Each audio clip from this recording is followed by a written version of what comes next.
And okay, so welcome, and that should say, actually, let me change this on that PowerPoint that I just sent to you. It should say week 2. So I'm changing it on my end. So yeah, we're in we're in week 3. I'm just gonna say live session number 2, July 18th. Can you guys believe we're already halfway through July? Has it rained where you're at? It hasn't rained in Phoenix. Like we usually get like monsoon, and it's like, oh, it's so nice. We get some rain this time of year, and it's just a really strange year for many reasons. But I do notice that we haven't gotten any rain in a long time. So hopefully we'll get some in the near future. Be nice and refreshing. I lived in Yuma from I think about 93 to 96, and I don't remember it raining, maybe like once or twice. For some reason, the rain would always kind of skip Yuma and just kind of go out into the valleys, and so I don't know. That's the one strange thing, because like in Parker, it rains and you get like pretty wicked storms, especially during the monsoon. And last year, I think it was around Labor Day, that was a really big one in Parker, and it was almost like a tornado went through there, and a lot of the electricity went out. Some of the tribal buildings were damaged, and it was pretty bad. But yeah, I don't really remember it raining too much in Yuma when I was there. So, anyways, It hasn't rained, but it's like humid right now. yeah, especially if you live out in the agricultural areas, and especially cotton. My sister, she's a farmer down in the valley in Parker, and all those cotton fields around her house. It's just, but we used to go have mud fights out there way back in the day. But yeah, it's always humid around the agriculture. When I moved here last year, I was told that it never rains in Yuma. And then I got here in June last year, and it rained in July, in August, and in September. In September, one of the rains was so heavy that it flooded 95 going out to the proving ground. Oh wow! And my director at the time said I brought the rain with me because it hadn't rained for years prior to that. So you brought like the 100-year storm, didn't you? That was probably the same one. That was probably the same one that went through Parker. It was pretty intense, from what I hear. Okay, so I'm gonna share the slides. We're recording. The show is on. So I know that a lot of you asked about changing the time frame. So I got approval to start at 9. The response I got was, okay, if you're gonna take an hour away from the lecture, are you gonna add more content? And so I was like, maybe. I haven't decided on that.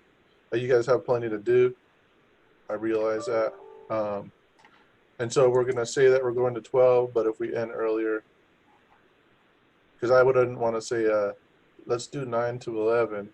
Oh, you're taking 2 hours? Okay, now add that much more content. So I said 9 to 12, but we'll do our best but just carve out those times for this class, and you'll be good. We'll just do that, and it'll say open. You can go to the poll, or if you go to slido.com, you can enter 83687. And I already have someone that said hello, so we have one person on it now. And so throughout the class, if you have questions, All right, we got some highs and hellos. If you have questions, you can enter them in there. You can always speak up during class too. Like, hey, professor, I have a question if you want to speak up, but this gives you another option in regard to, if you just want to kind of ask a question, but want to wait until we have like some time for asking questions. And so we're checking in. So as we're checking in, please join that poll. You can also join by going to www.slido.com and entering number 83687. And I'll just kind of go over the agenda. We're going to do a check-in. We have Kathy Ann who's joining us, or Kathy who's joining us. She's the Yuma coordinator. And then I wanted to reflect on, we had some civil rights leaders that passed just yesterday, 2 of them. And so just kind of talk about that, review expectations, review some assignments, want to finish the activity from last week. Oh yeah, thank you for typing your names in if you just joined us. We'll take a look at needs assessment, kind of following up on what Dr. Kawam talked about, and then we'll just get into ethics.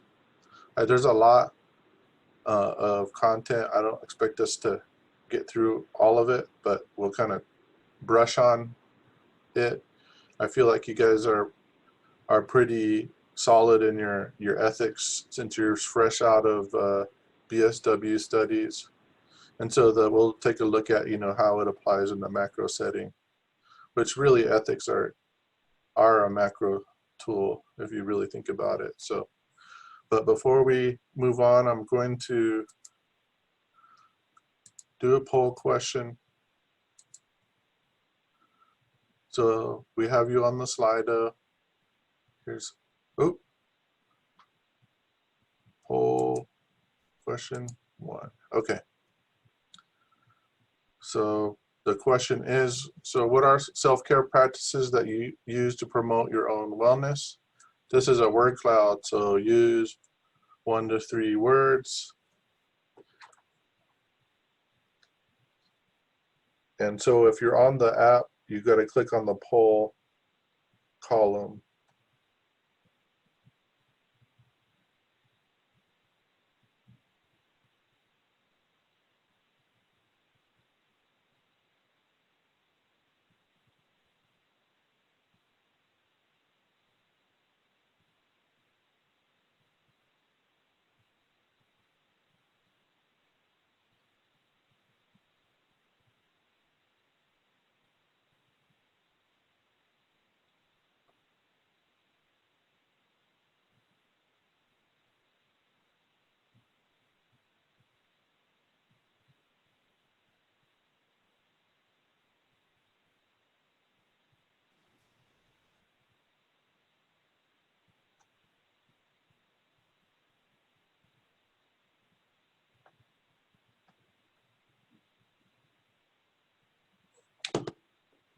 So we got 24 answers. Keep them coming in.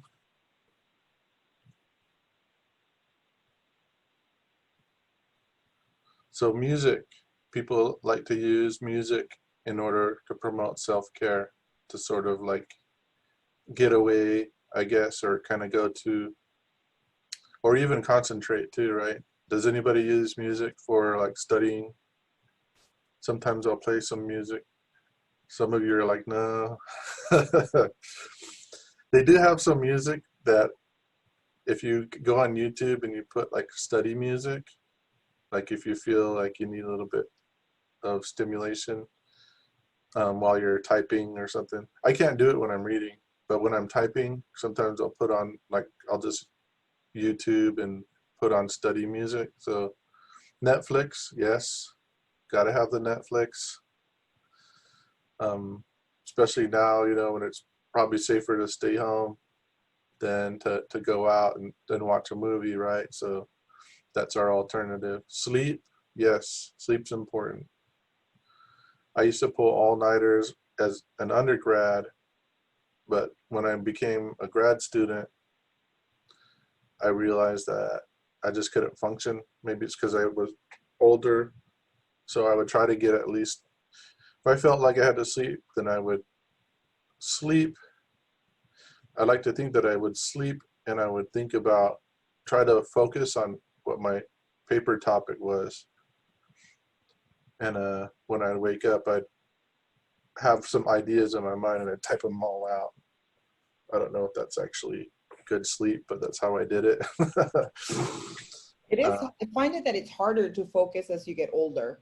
I don't know if it's because we have so much in our minds, you know, with work and everything else, especially like you're working, you're teaching, you're going to school, you know, so a lot of us I think like are in that boat. So Right. it makes it a little hard, you know, to focus. Yeah, that's a good point. And I'm wondering if it's because we're older or because society's changed. Because we're so connected, right? Like you're getting text messages, or if you have social media, or you get emails and you're trying to work on your project, and then especially if you're working and then your family or your pets, or you know what I mean? It feels like life has more layers to it these days. Yeah, there's a lot of distractions for sure. Then there's Canvas. No, I'm just kidding. For Well, sure, for sure. Everybody said. So if you haven't noticed, my style of teaching isn't Canvas focused. I like conversation. If we were in the classroom right now, you'd be sitting in probably a circle and just talking about this. But I like this. I like this this poll. It helps kind of stimulate some conversations, and I like how all of you have really good ideas around self-care. Quarantining. I saw something on, maybe it was Twitter, but it was a comment and said, "Who knew that staying home, eating potato chips on my couch and watching Netflix was saving the world?" Right? So I was like, "Yeah, I guess so." Right? We're doing our parts. You know, we're usually, you know, but exercise is important, and you know, easier said than done. If you even walking, right? You know, you might have to wear your mask, and it's really hot outside, but walking outdoors.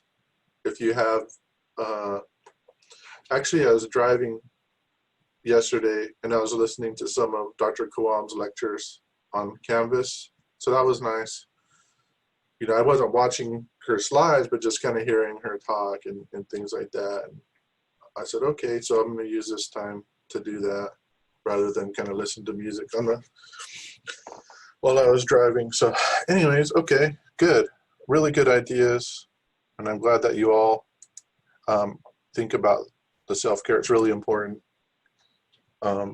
We like to say that we emphasize self-care, but like if you look at our learning contracts, they're always buried in the back, right? For the field practice.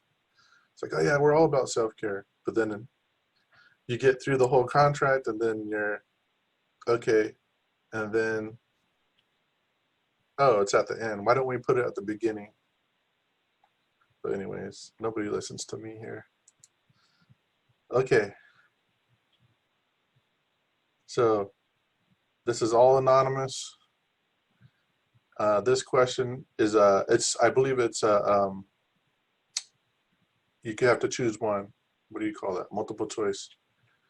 So how certain are you about the grand challenge that you selected for the outline?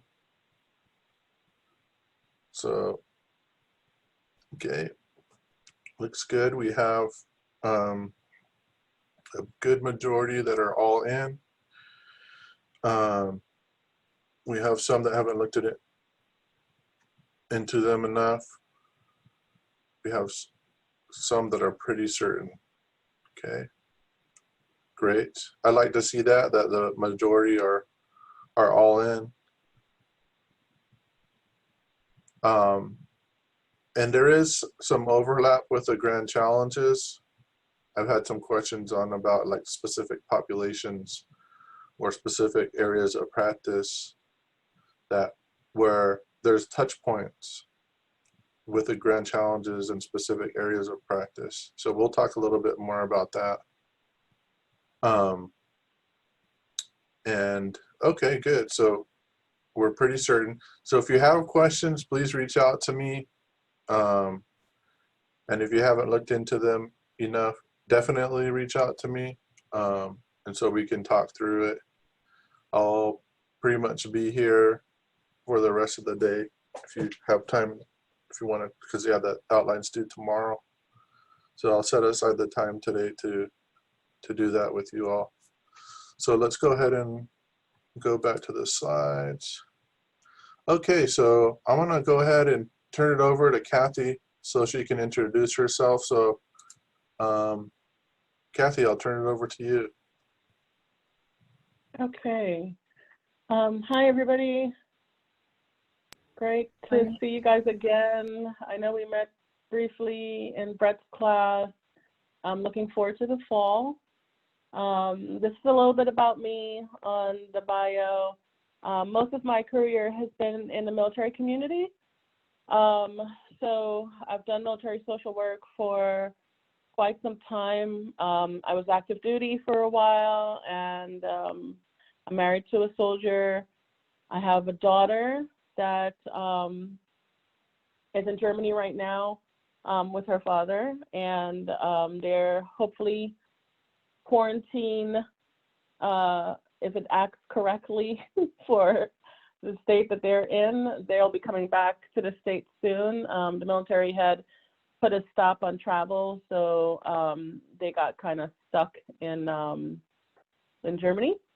But my little puppies on the bottom did make it back. I went to LA this week to pick them up from the airport, and I'm kind of having a little bit of challenges right now because they're not used to the summer, Yuma summer, especially the small ones. So I'm trying to come up with resources on how to acclimate them to this temperature. So far, it's been walking them at 5 in the morning before the sun comes up, or 9 at night before the sun, after the sun goes down. I am, as far as my approach to teaching, I am very student focused. This is your learning experience. I'm just here to facilitate that and help as much as I can based on my background and my experiences. You know, I like you guys to make your decisions on what you would like to see out of the class. I love, you know, collaborative environments where we can all kind of share because we all kind of build from that. And I like to kind of allow you guys to critically think, you know, especially going into field, making a decision on what type of social workers you're going to be when you leave this program. I don't know how you guys feel. I spoke to Brett a couple of days ago, and I was thinking before the fall semester starts to have a brief orientation because I know the campus here in Yuma, I'm still trying to figure out where my classroom is going to be. And I have to go based on their requirements since we're renting space on their campus. So they're doing kind of a asynchronous type of format. So part of the orientation, I want to kind of address that with you all to see what would best work for you all coming back into the classroom, if we're even going to come back into the classroom. So that's a little bit about me. Thanks for giving me the space, and I look forward to seeing you guys in the fall. I have a question. So Kathy, you don't know if we are actually going back soon or not, or have you heard anything about that? So right now I'm planning on, I went to campus this week trying to figure out the spacing in the classroom. The classroom that they have me in right now it only sits 10 if we're going to do the social distancing. I have a meeting next week with Dr. Bacara and Cassandra to discuss coming back in person in the fall. The thought right now, and that's why I wanted to have the orientation with you guys before we actually started, the thought right now is to do kind of a blended fall term where, since for social distancing, I can only have 10 students, possibly 12 in the classroom, that we'll see if we can switch. You know, 1 week we'll do 12 students in classroom, 12 on Zoom. The following week we'll flip-flop. And of course, depending on the comfort level of everyone, you know, because I'm going to give you guys a choice. If you want to come into the classroom, I'll try and make it as accommodating as possible. But if you would prefer to stay, you know, on Zoom, maybe though the ones that will prefer to stay on Zoom can be the ones that would be on Zoom, and we can accommodate for the in-classroom type of setting. So to answer your question, Rosa, the intention right now is for us to come back in person in the fall. However, how we're coming back in the fall, if we're coming back all together or social distancing half of the class, I'm not quite sure yet, but I will know more next week after our meeting. Thank you. Also, I just had a question. I know here in California where we live, we were put on lockdown again. So I know it's probably going to be, you know, past August, most likely. And regarding that, will we be required to still go, or will we have kind of more like of a choice to do it on Zoom because we are on lockdown here? Yeah, Cassandra, I am aware of that, and that's what I was saying. So some of you will, like you said, because of the now back, you know, they're rolling back on the lockdown, some of you may prefer to come in on Zoom. I'm going to be as accommodating as possible to everyone's needs, but still meet the requirements, you know, for your educational benefit. So if it means that you're going to, you know, based on your situation where you are, you have to come on Zoom, then that's what's going to happen. I know the campus here, what they've done is they've put laptops and microphones in the classroom so that, you know, if I had to be on a mic and have access to internet connectivity, we have that ability in the classroom. So, you know, that's what the plan is for right now. Okay, alrighty. Thank you so much. Okay.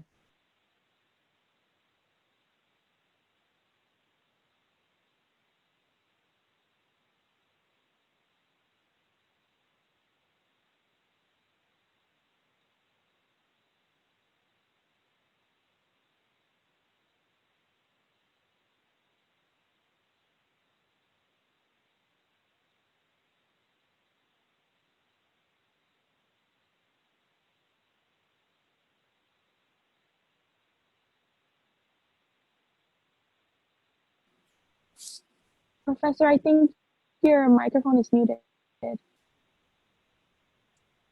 Oh my gosh, I have to start my speech over again.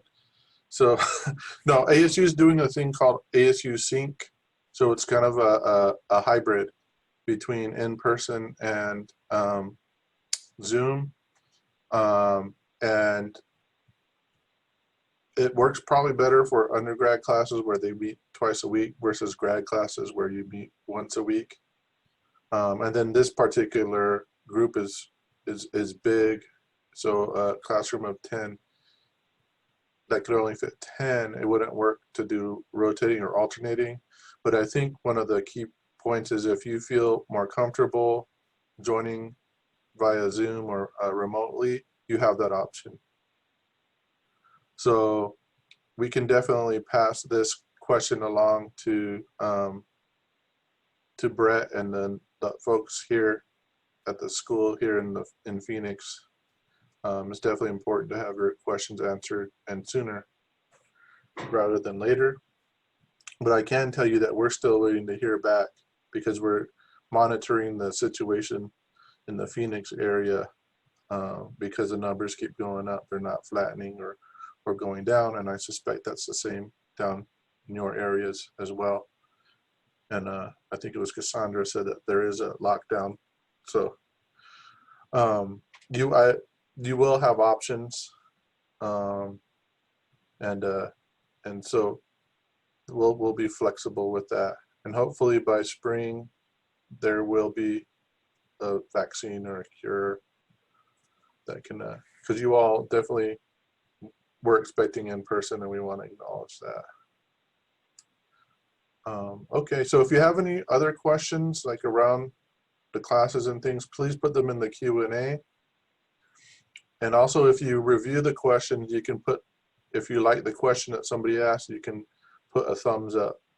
And so that'll elevate the question to the top of the Q&A. Okay. So let's go ahead and move on. Okay, so and you all, do you all see the screen, the PowerPoint? And the dogs, there's the little puppies at the bottom. What are your puppies' names, Kathy? The pug, he is Arizona, Okay. because I got him when I first got here. The sleeping Yorkie, he is Tiger. And the one in the middle, she's Chewy. Okay. Awesome. Okay. Okay, so I sent you these slides. So I just wanted to kind of acknowledge that the country, the United States, lost some really brave leaders of the civil rights movement.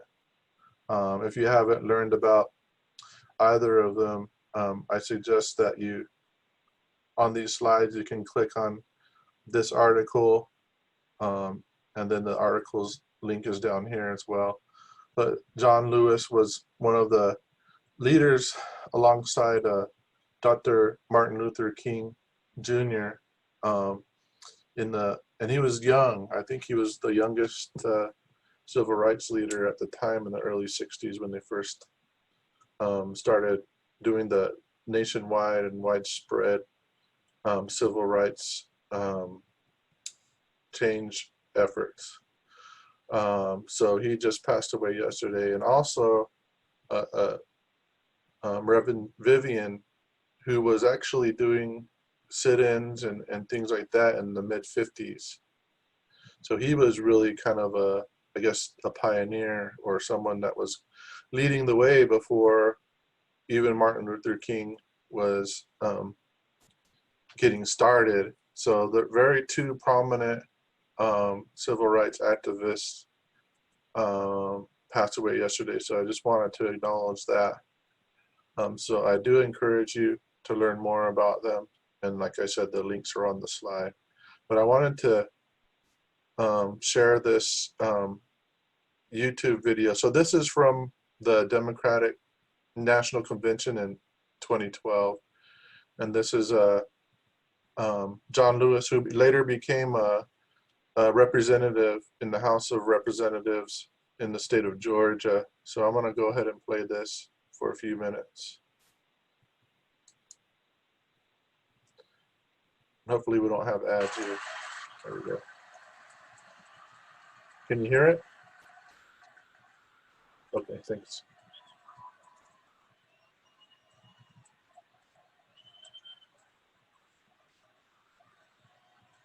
Hello, Georgia. Hello, America. I first came to this city in 1961, the year Barack Obama was born. I was one of the 13 original freedom riders.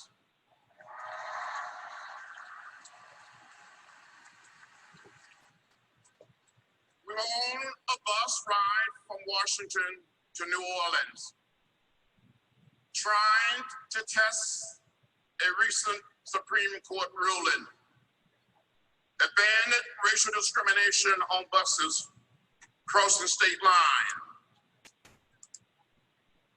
We tested the waiting room, restroom facility, but here in Charlotte, North Carolina, a young tried to get a Sorry, guys.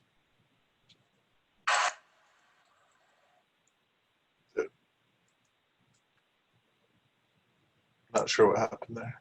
get a shoe shine at the Greyhound bus station. He was arrested and taken to jail.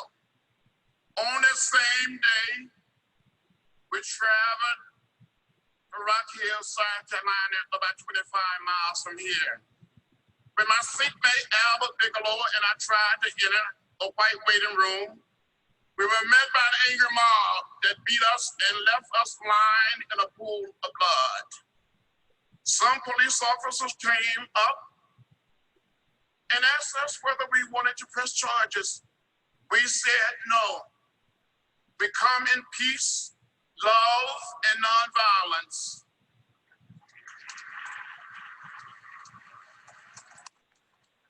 We said our struggle was not against individuals, but against unjust laws and customs. Our goal was the true freedom for every American. Since then, America made a lot of progress. We are a different society than we were in 1961. And in 2008, we showed the world the true promise of America when we elected President Barack Obama.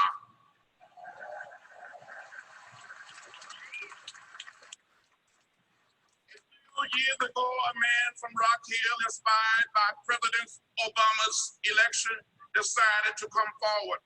He came to my office in Washington and said, I am one of the people who beat you. I want to apologize. Will you forgive me?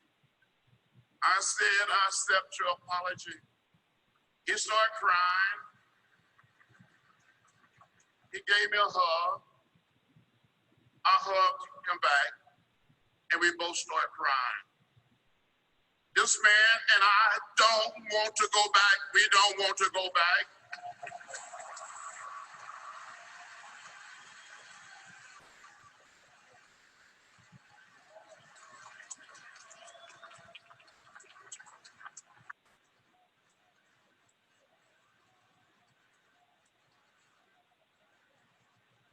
Brothers and sisters, do you want to go back?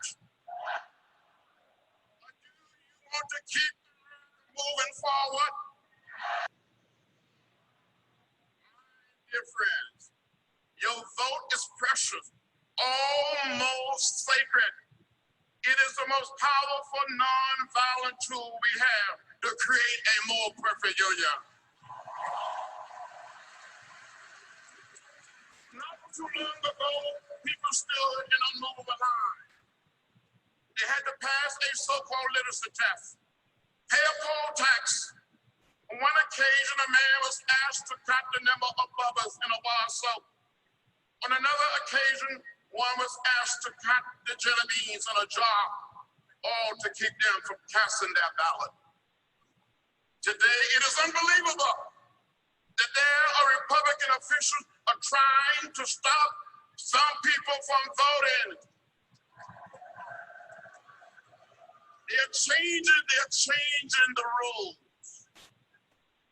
cutting polling hours and imposing requirement intended to suppress the vote. The Republican leader in the Pennsylvania House even bragged that his state's new voter ID law is going to allow Governor Romney to win the state. That's not right, that's not fair, and that is not just. Okay. So just wanted to share that with you. I was kind of looking at some of his speeches last night and thought I would share that. Just a very powerful leader, and someone, when you think about the society that he tried to change, the macro change that he tried to make, and then he didn't do it by himself. It took the leaders banding together in the civil rights movement. They used change strategies, like he talked about the Freedom Riders, where they were testing laws in Supreme Court cases that were passed that actually restricted segregation. So he did mention that there were segregated bus stops or bus depots. So there was where white people could wait for the bus, and then everybody else, colored people, would have to wait in a different room. Or it was water fountains. It was counters at diners. It was entryways. So people couldn't go in the front door. They had to go through a back entrance. And so those were the types of societal practices that they were trying to change, and that they did change through those movements, through marching, through sit-ins. You may have heard of Rosa Parks, who refused to go to the back of the bus. She was brave in doing that.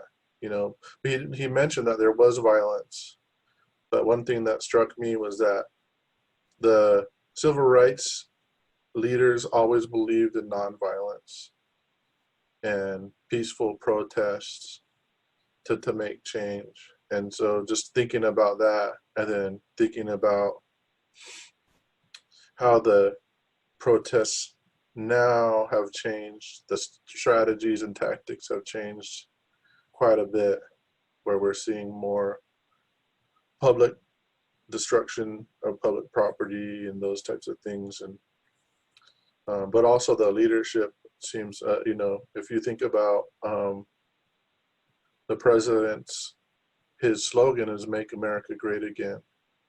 So when you think about what that means, the code, the message that is being sent to people through that slogan is really, it brings people back to those days of segregation, right? Regardless of whether he means that, which I think he does. And you know, I'm not supposed to get political in these classes, but what does that mean? What does that mean to different people, right?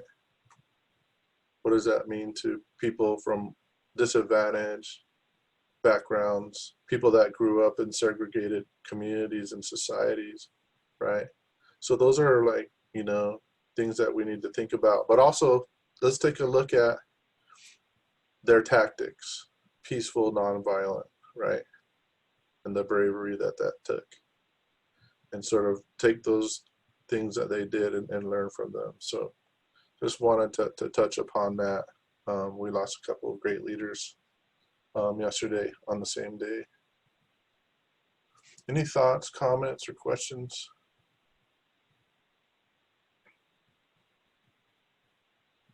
Okay. I just want to add one thing. You know, you all made a decision, and I always say, when you decide to go back and get your master's, it's a conscious decision, right? It's a mindful decision, because when you were going to get your bachelor's, you know, you had certain requirements, either a parental push, you know, you didn't exactly know what you wanted to do after you graduated high school, so you chose, you know, well, I'll just go to school. You know, you need whatever the circumstances around that. But when you pursue a master's degree, you pursue it intentionally. And part of the foundation, you all chose social work for a reason, right? And part of our foundation as social workers is social justice.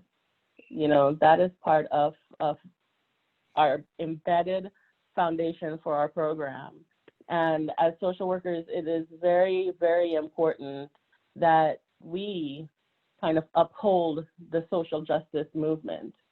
You know, in whatever way you choose to do that, you know, whether it's educating yourself on the past history of this country and others, you know, whether it's a population that you want to choose and champion for, you know, an agency, but it's our responsibilities as social workers going out into the community to champion social justice change.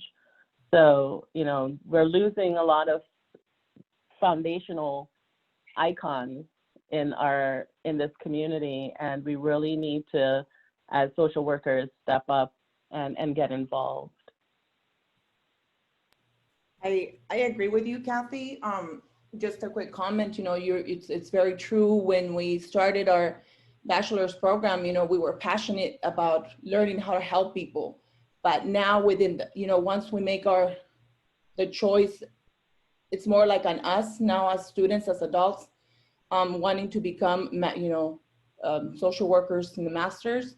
I feel that now we are passionate about making a difference, you know, within the community, within ourselves, within, you know, just the people that we are wanting to assist. So it does change. You know, I do have a different perception from what it was 3 years ago to now, for sure. Yeah, and Carla, you're absolutely right, because we all were raised in different environments, you know, and we all have our implicit biases, and what we were raised with, what people, you know, shared with us, you know, those biases carry on, right? But I think choosing this profession, we kind of put a task on ourselves to be informed. You know, we have to be the informed individuals to make that change. So, you know, read, go back into history, get resources, stay involved in you know, the different aspects of different changes in your communities, because we're the ones that's expected to be knowledgeable. When you go into the workforce and you're working in a low-income environment, your biases, you have to put those behind you and serve that environment. And you're expected, because you're a master's level social worker, you're expected to be knowledgeable about that environment, right? So, you know, we have a huge responsibility ahead of us once you leave this program. Yeah. Thanks. Thank you for sharing that. Yeah, thanks for sharing. That was really definitely very valuable. Thanks for, I couldn't have worded it better, or I probably couldn't have worded it. So thanks, Kathy. And also, if you're, you know, since this is a macro class, and it really, when you think about, like, how am I going to do this? How am I going to be a social justice oriented clinical social worker if you want to get into behavioral health? Or if you're getting into that individual direct practice, you know, how am I going to be able to balance those things when I'm, you know, on the front lines of an agency whose values or whose mission doesn't really include those macro principles like social justice or empowerment, you know? So those are the ethical dilemmas that are the macro level dilemmas that you'll encounter as you're doing that direct work. But there's ways to do it. And, you know, me and Kathy were talking yesterday about, you know, what does this look like? And, you know, not all of you are going, some of you are going to go directly into macro or, you know, management type of positions where you'll have the opportunity right away to make some macro or meso level change in your communities. And if not, and knowing that, you know, there's not a lot of master's level social workers or master's level practitioners in some of our communities, you'll end up at some point being in a managerial position, right? Where you'll have the ability to incorporate some of those social justice principles, and you can train the people underneath you to carry that with them, right? So, and then you're sending them out to do the work. So you will have those opportunities, and then we'll take a look at some of those ethics in the NASW code that are really applied to the macro and meso type work. So we'll do that before we adjourn. So housekeeping, make sure to keep your camera on. If it's not working, just let me know. I understand that some of us have limited broadband, so that just lets me know that you're there. Please no texting or phone calls. Exceptions can be made. I know some of you may have to work on call on a Saturday. Just let me know ahead of time. And then there's family emergencies, so I understand that that's happening, especially now in this environment. So just notify me in advance so I know. Or if there's a real emergency that happens during class, just email me afterwards. You don't have to email if it's a real emergency. I don't expect you to tell me right then and there. So there's some flexibility around that. So I will ask you to type your name in occasionally just to make sure you're there. And then points may be deducted if your camera's not on, or if you don't type your name, if you join late, or if you leave before class ends. So each class is worth 15 points. And then in the asynchronous work, it's a lot of work and a lot of reading. So I understand that. And we talked about that last week, how to be able to balance them. And I think one thing that I think was going to help you is when you select that grand challenge, is kind of staying within that area. It'll help you, because when you look at the grand challenges website, some of the papers, you can actually look at the references and say, oh, okay, that article looks like it might be relevant to what I'm talking about or what I'm researching. Or there might be some policies that they name in there that you can do for your policy paper. So I think it's a really good idea to get familiar when you select your grand challenge, to not kind of get familiar of how it impacts all areas of practice. And then for the asynchronous work, I know there's a lot of external links. So when you log in and you view videos, if you stay on the Canvas platform, then, so here's the thing, I can see how much time that you're spending on Canvas. So, if I see that it's low, I don't, as a social worker, we have to assess things, right? I don't assume that you're not doing the reading. I just want to ask, if you're having any issues with, your online access, that type of thing. So let me know. And we may have resources available to you around that. So the Watts College does have resources for what is it? The MiFis, or those little mobile hotspots and things like that. So we can look into that for you. And then here's the virtual classroom decorum. You can click on that. I'm sure you've seen it already. We looked at it last week. So, and then the assignments that are due tomorrow. So they're due at 11:59 p.m. So we have the grand challenges outline and the infographic. So say if you worked all week and just didn't get a chance to get around to everything, if I had a suggestion, I would say focus on the grand challenges outline first, because that's going to be your final paper. So you want to have a good solid foundation for that final paper. So the infographic, what I liked about what a lot of you are doing is you're doing your infographic on the grand challenge, which I didn't even think about, but that's a great idea, because you can get statistics on the grand challenges website, and you can, so you guys are really smart about the work that you're doing. So that's a great idea. I think that's, I encourage that. Try to streamline. If you haven't gotten around to watching, I know there's some issues with the video. I changed, so there's a Zoom link. If that doesn't work, there's a YouTube link. So you should be able to watch that training video that Dr. Marcos Martinez did. So let me know if you're having issues with that.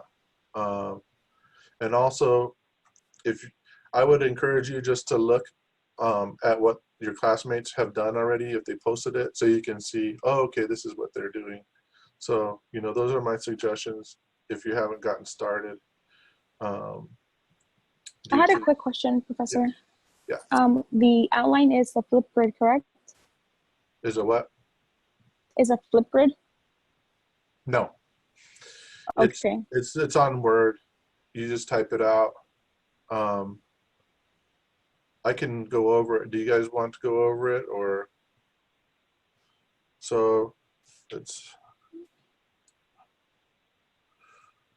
I think I remember from last week, but I guess I was a little confused because I know that last week we spoke about the assignments being due on Sunday. So I did notice there's a flip grid that was due yesterday, and a few assignments due on future Fridays. So that was just something like that was a concern to me about missing assignments and stuff. Okay. Yeah, you know, the best practices for online say have everything due on the same day.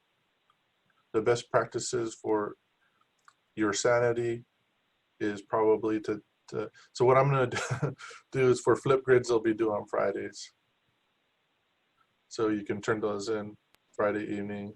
The only problem I have with that is that, as I was telling you, my flip grid, I was able to see that it was due Friday, but it was locked until Friday. So I had like a few hours for me to do it. Okay.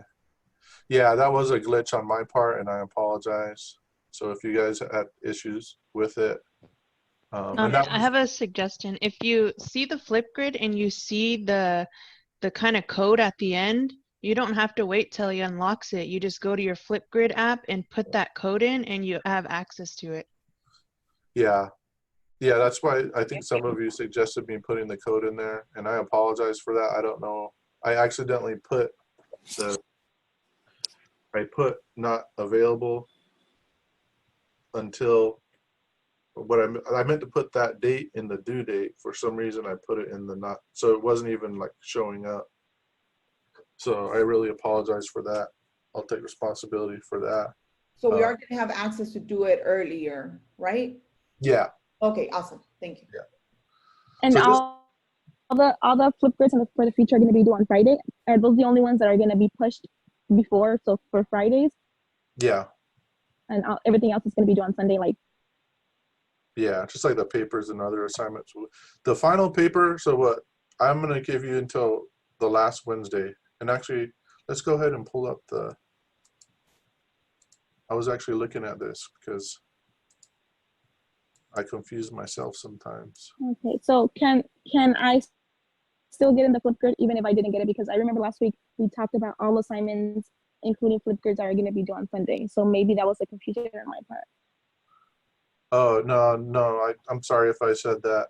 So in the syllabus, you can see where the flip grids. So what I did is I'm not a big Canvas discussion fan, so I'm using Flipgrid more in order so you can just do videos. So you can see where the dates are different. So this is, any Flipgrid is due on Fridays, and then the actual assignments are due on Sundays. For the social policy outline, I know that's going to be coming up. I want to change that paper because it's telling you to do a policy brief, but then when I'm reading the assignment guidelines, it's telling you to do a social policy analysis. Those are two different things. So I'm going to change it to make it more streamlined. So I did an internship at Congressman Grijalva's office back in the days. And one thing that you learned, if you're out there in a policy world, you want to keep it to 2 pages for your congressman or your legislative aides, and then you want to have recommendations. If you get more into the in-depth stuff, it's, people just don't have a lot of time to read it. So we're going to cut it down to 2 to 3 pages rather than 7 to 8, which is like, all right, cool. But sometimes it can be hard though, right? Because you all have a lot to say. Another thing is APA isn't the most readable.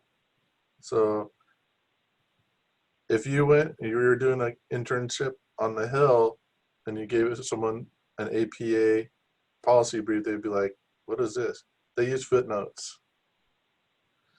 So I think I'll probably let you use APA just because you're used to it. But just, those are the key differences, like when out in practice and out in the political world, APA isn't the best. So I'm going to streamline that and get that to you by this afternoon so you actually know what you have to do. So anyway, so there's that. The current event analysis, so that's actually going to be, you're going to type out so I've been doing current events at the beginning of class, just so you can see, okay, these are some current events. You can sort of get an idea of, what we're looking for. And so you're going to choose a current event. That assignment is up. So it's going to be a combination of the paper and then the flip grid. So that's the only one that's a little bit different. And that's due on the 31st. So yeah, I was looking at all that and I was like, wow, you guys have a lot of assignments, but we'll get through it together. And I think, going with the grand challenges as your framework will help you organize your work. You'll stay organized. And, I was talking with Kathy about, it might help you even throughout the academic year, because you're building your expertise in an area through the grand challenges. And like I told you last week, I'm in a doctoral program and I had to learn about all of them. So I do have a level of familiarity that most other faculty don't. And then our director, he's on the leadership for the grand challenges. So he would be really happy to hear that we're organizing your work and you all are really kind of starting to learn about the grand challenges and having it guide your learning. So so those are the assignments. So I just need to go in and make some tweaks to the social policy. So as you can see, the grand challenges paper, that's going to be the longer paper, is due on a Sunday. It used to be the grand challenges paper and the social policy brief and infographic. So you had 3 things due on the 9th. I said, no, you guys need more time. That gives me less time to grade, but I'll do that for you guys. And the social policy is going to be about your grand challenges, so there's going to be some crossover. It's going to look a little bit different. I'm not going to require. Otherwise, you have 2 8 to 10 page papers due on the same day, right? I'm not going to do that to you. So So the social policy will be based on our grand challenge as well. Is that correct? And you'll kind of show us what you're expecting with the social policy. Yep. Perfect. Yep. Keep it aligned with the grand challenges. On the grand challenges website, you have the policy recommendations. So there is a method to my madness, I promise you. So that's why we did that breakout, and I want to continue to do the breakout on the grand challenges today so you can finish. And then I don't know if we'll have time to report out because I do have some other stuff I want to cover, but then maybe next week we can just report out. And so you all will have access to that slide deck as well. So depending on if you did one of the first 9 grand challenges, some information will be there that your classmates put up for you. So I have a question on the last 2 assignments. The grand challenges papers due Sunday, and then the social policy brief and infographic is going to be due that following Tuesday, or I believe that's Sunday. that's, oh yeah, that's Sunday and Monday, Tuesday. Okay, it's Tuesday. Let me double check. It might be Wednesday. I think the last day for grades is the 13th. So that's why, okay, it would be Tuesday. So you have a couple of days after you turn the grand challenges paper in. Okay, so it's not Wednesday then, because I remember you said Wednesday. Yeah, I'm It's sorry. Tuesday. Okay. The grades are due on Thursday. I was hoping to do it on Wednesday, but so here's the thing. I can't accept late submissions of that because then I won't be able to turn the grade around. Okay, got it. Thank you so much. You're welcome. Sorry for the confusion. Are you gonna That's okay. update the due dates or whatever? Yeah. On the syllabus? Just like a quick note, remember, I'm writing it down, but I know like if I forget or something, I'd like to have it there, with the syllabus and stuff, or just like in an email. Yeah, Because I can do that. okay. Yeah, I'm sorry. I noticed in the Canvas that the due dates were mixed up. Yeah, they're off. So I just want to make sure that I'm not stressing about it. So this is on the syllabus. I think I sent it to you or posted it. I'll send this to you by email. Okay. This is, print this out, this page. But you changed some stuff already, didn't you? You said like for our outline, not for the outline, but for our paper, Grand Challenge paper, it's going to be on August 9th. Is that what you said? Yeah. Oh, okay. Okay. I changed that around just a little bit. I want to put some different questions in there. Is that date already, sorry, I'm sorry to interrupt you. Is that date already on the Canvas as reflecting as August 9th? I'm sorry, can you say that again? You were muffled. Oh, sorry. Is the date already reflected on Canvas for the Grand Challenges flip grid? I mean, the Grand Challenges outline for the 8-9, it's already with the correct date on Canvas? I believe so. I'll have to double check that. Okay. I will go, I promise you all, I'm going to go in and make sure that the dates are correct. Okay. I'm going to change the policy outline to reflect what I expect for the assignment. So I'm going to go, I'm doing that today. So everybody's clear. And, feel free to reach out to me if you have questions. Like, that's why I'm here. I know it's a short amount of time. This is my first time teaching this class, and I wanted to make it more doable, but also more relevant to you all in your current settings. So that's why I'm making some tweaks. And I'm also adding like I said, the policy brief needs to be brief. It doesn't need to be 8 pages. Okay. So then there's only going to be one 8-page paper? Or 8 to 10? Yeah, I have to look at the specific page count. Okay. But it's, yeah, that's going to be the Grand Challenges paper. So that's why this outline is really important. And for some of you that turned them in, I was like, all right, you're right on track. If you follow it gives that. us something to build on, basically. Right. And within your outline, there's going to be areas where you may touch on some policy, but it's not going to be in depth. The in-depth piece is your policy brief. Again, policy, the key word on policy brief is brief, okay? Just remember that. The longer it is, the harder it is for the political leaders and decision makers to kind of get through it. So is that like a policy like we want to create, or is there like one that's already like there in the house but it hasn't become a law, or how does that work? Yeah, so a policy brief can be on an existing policy or a proposed policy change. Okay, because we did that in one of our policy classes in our bachelor's as well. Okay. So we had to like get up and present in front of the class and like speak as to why we wanted this policy. Okay. Yeah, so you have some experience doing that. I think one of the things that the hardest part on these policy papers is making recommendations, because we don't see ourselves like, wow, the power to make recommendations is a pretty powerful thing. You want to make the right recommendations for the right reason. I have a quick question. So it's not so the policy brief is not going to be 8 pages? It's not a paper? Is 8 pages brief to you? No, but because right now you said paper, so I was like, wait, is it a paper or is it? It's brief. Just, okay, brief. Okay. Brief. So 2 to 3 pages. Okay. Mm-hmm. Yeah.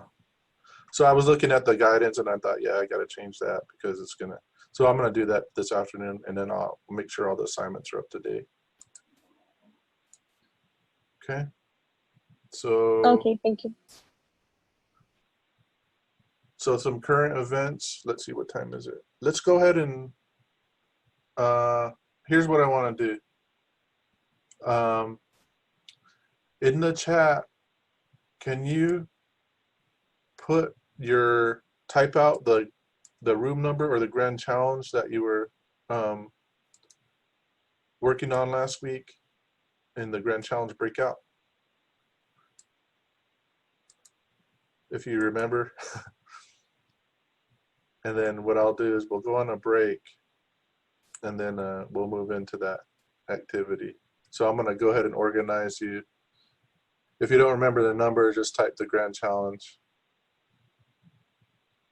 And then, so once you do that, you can, let's go ahead and come back around 10:25 and we'll get started on the rest of the class. So go ahead and then just turn your cameras off, and but be sure to put your group number in there, and then so I can organize you.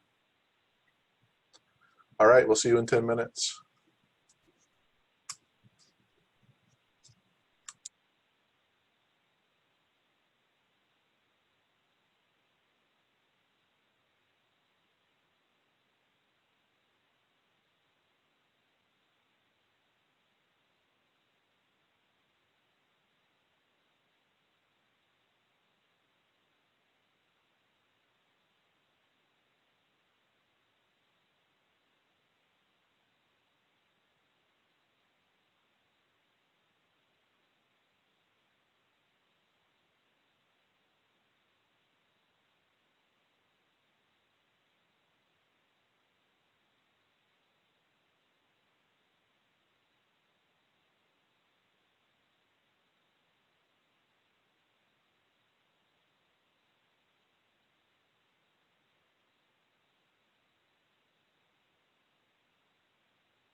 All right, sorry about the delay. Let's get back. I wanted to share some current events. We won't get a time to really go in depth about it, but these can be examples. Okay, so where's my Zoom? Okay, sorry, I got multiple screens here. Okay.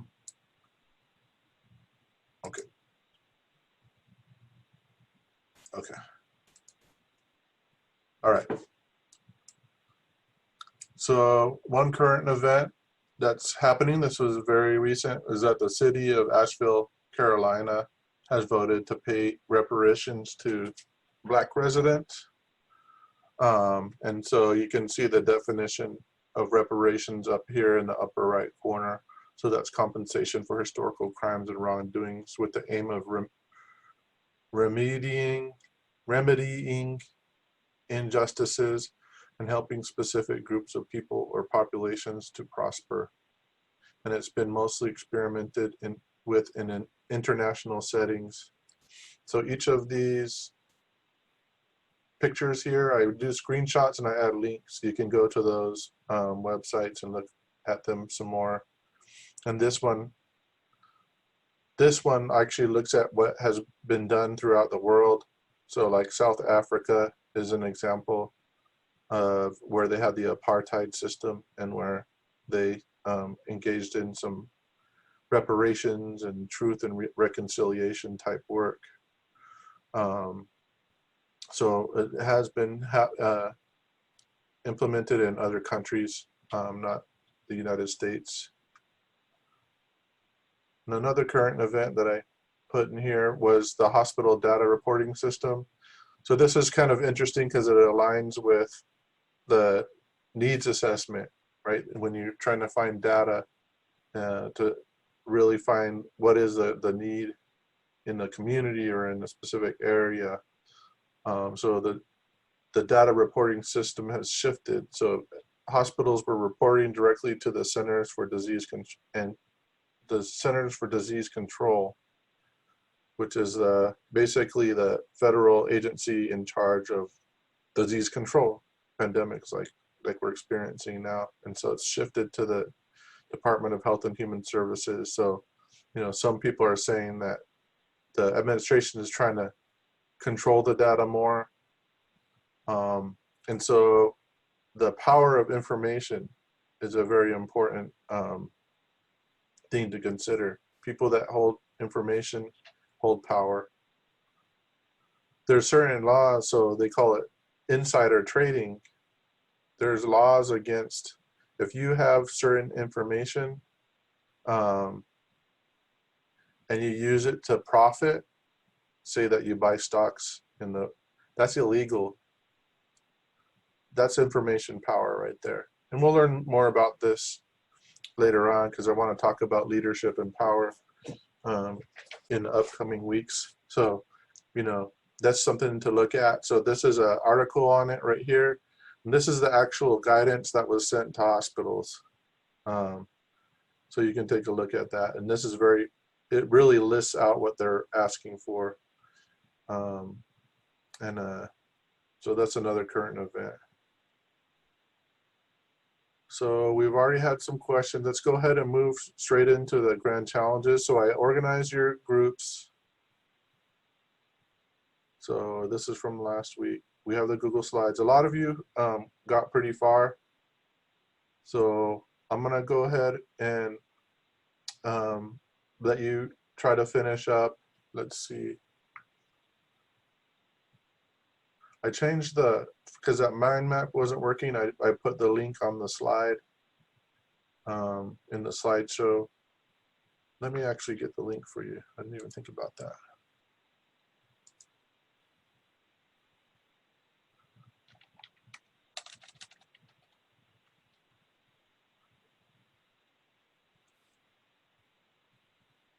So here's the slideshow.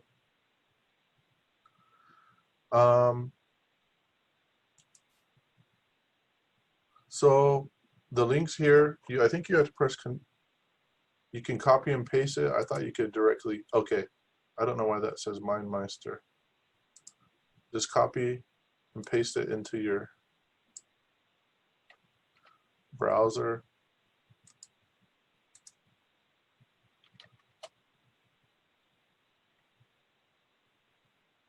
And then find your challenge. So they're listed here. I'm gonna give you an example. Would you be able to put the link in the chat so we can open it directly from the? Oh yeah, thank you. Here? That's what my brain told me to do that. My body actually didn't do it, so I'm sorry. I was like, thanks for helping me. I need it. You're welcome. And then I'll go ahead and put the link to the grand challenges here into the chat as well, so you have it. So in the outline, we do ask, it says, who are the lead scholars? And someone asked me, sent me a question about that. Basically, it's the network leadership. So this is like the lead scholars here. And you can see a lot of them are from certain universities. What is this? Eradicate social isolation. So the researchers' expertise area is in social isolation. And then, so I ask you on the slides also to look at the policy recommendations page. This is it right here. So I didn't do a good enough job last week kind of demonstrating it, so that's why I'm doing it this week. So it says read the brief description and policy recommendations. The brief descriptions here, this orange button right here, and then your policy recommendations. I noticed that some of them are a lot longer, the policy recommendations. So if it's like 30 pages, don't read the whole thing. Let's see how many pages this one is. Okay, so this looks pretty, see, this is a policy brief, right? It has recommendations. One of them was, I think close the health gap was like 27 pages. That's not a policy brief. So you have 3 recommendations that are listed here for this social isolation. What we're asking you to do, choose one, copy and paste it, and describe how it's relevant to population of interest or area of practice in your group. I guess you all share, that doesn't make sense, but what I mean is like within your group, decide what is the area of practice that you would include. So just one, not all of them, and how is it relevant? And then on the Google Scholar, I did put a video up. So if I'm looking at, I'm gonna just do this. I'm gonna copy that. I do Control C. I'm gonna go to Google Scholar. If you're signed in, you'll see your picture will show up, or a little icon with your initial will be up there. I'm just gonna paste that in there. And so you can see that this pops up. This is actually from the site. The policy recommendation page pops up. What you can do, there's a few things. See where it says cited by 6? That means that 6 scholars cited this paper. If you click on it, you can see there's 6 different articles that cited the Grand Challenge paper. We know that these are going to be the newer articles around that. So you want to kind of read the title. So this one's about skill development and transfer experiences of youth in a community sport-based positive youth development program. So this is around sports. That sounds interesting. Improving behavioral health in young people. It's time for social work to adopt prevention. So that sounds interesting too. So if I want to use that one, see these quotation marks? If you click on it, it's not the best actually, but just use that. You can see the APA citation. You click on it, and then you can press Control C, or you can right click on, if you have a PC, and you can copy it. And then you can go paste it underneath here. So that's what we want you to do. Just trying to do a little bit of exploring. And then it looks like this group started putting together their collage. So let's go ahead and break for the next 15 minutes, try to get as much done as we can. And then we'll come back and we'll move on. So did it to make you familiar with the grand challenges? And let's see. So number 1, ensure healthy development for all youth. So it looks like you provided a nice little summary here. You focused on one recommendation. And then there's some citations here. So let's take a look at this. Oh, you have one picture in your collage. So who's in group 1? It's Clara, Cassandra, and me, but we kind of ran out of time. Oh, it's not a problem. What were you trying to capture in this picture and then in your collage? Was it you, Cassandra, that had an idea about what we wanted to put there? So what I was thinking was how the main goal is to prevent behavioral health in children and adolescents, and some of the reasons why they're trying to prevent is because a lot of youth are experiencing, like autism, and they're experiencing anxiety, depression. So like I thought of this picture of a student in class trying to focus, but because of her anxiety and things she's like going through at home, and she's not because she didn't get any preventive treatment before this. So this is like a result as to how it can affect children who don't get any prevention like treatment for behavioral health problems before it happens. Great, thanks for sharing. Mm-hmm. Yeah, number 1 is really focused on prevention, but it's also, the intervention piece as well. But I think the idea is to put more resources in prevention. That way down the line, you'll see the benefits, and make sure that youth have access to the prevention, but also if they need additional care, to make sure that they have. Yeah, so like, yeah, so just going off of what you're saying on the intervention, like the policy that we selected was to provide the tested, effective, family-focused preventive and intervention without the cost to patients. And because it's a preventive, I read that because of the Affordable Care Act, it'll be free and it'll be covered. So then that will prevent. It was talking about how it prevents the. It could improve the well-being of children and promote cognitive, affective, and behavioral health in the youth by providing this intervention to them. Yeah, absolutely. You know, prevention's difficult for policymakers to really fund because, you know, the benefits come down the line years later. But I think Congress is more, and both sides of the aisle, more open to it now. And we see that reflected in some of the policies. So if this is your, what you're focusing on, you can come back to the slideshow just to see what your colleagues had put together. So let's go to number 2.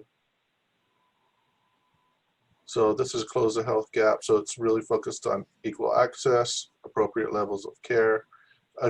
Social determinants of health is really important and something that I want to cover in the class. Really understanding that health isn't just a physical issue. It could be, there's those social determinants, you know, access to jobs, access to insurance, those types of things in the community. And again, we're seeing this focus on screening and prevention versus waiting for the issue to get so bad that, you know, that there's not much you can do by the time somebody gets care. But I like this. I like that. This article looks real interesting. The development of a mobile psychiatric treatment team. This is a doctoral dissertation. Okay, good. And then, so if someone from group 2, can you describe the what your pictures show?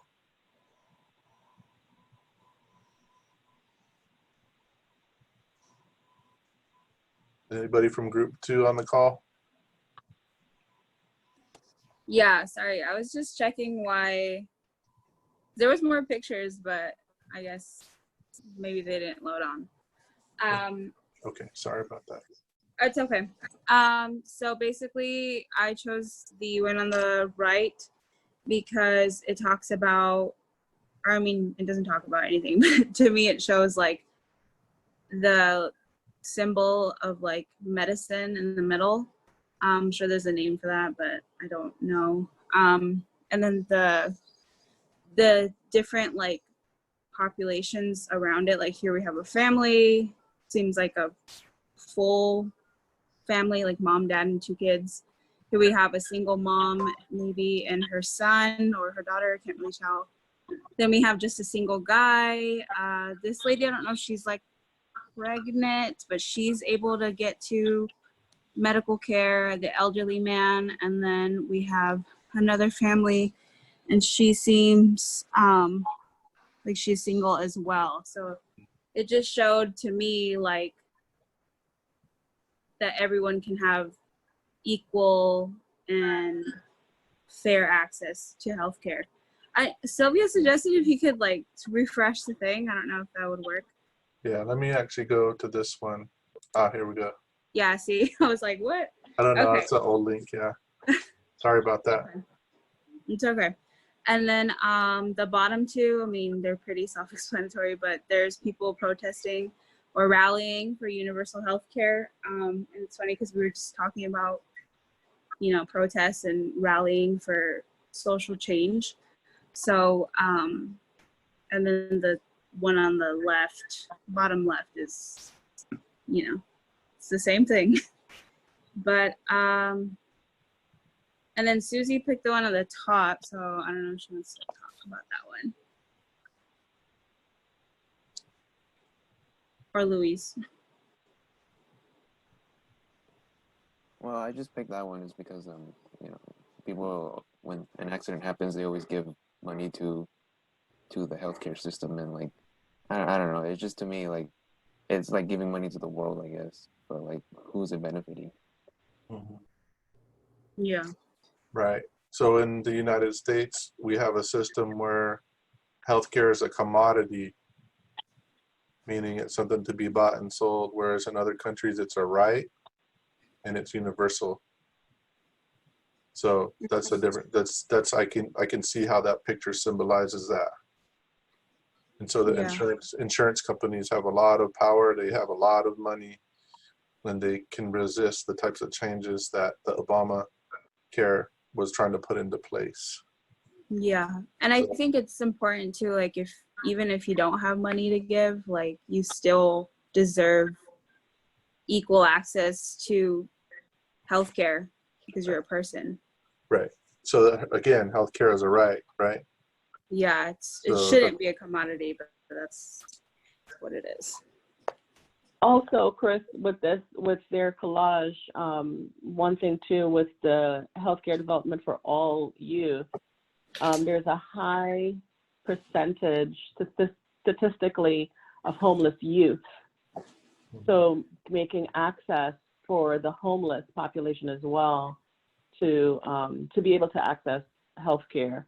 Right now, the state of, I believe it's the state of New York that has a really good system in place for adolescents and young adults to be able, or even from infants all the way up, to be able to access healthcare at no cost. So that's another, that's another focus that you can kind of add. Okay, thank you. Yeah, that's great. So we have a combined dream team for number 3. So we had 2 groups working on it simultaneously. So you could tell they put a lot of work into it together. They came together, and let's look at the collage.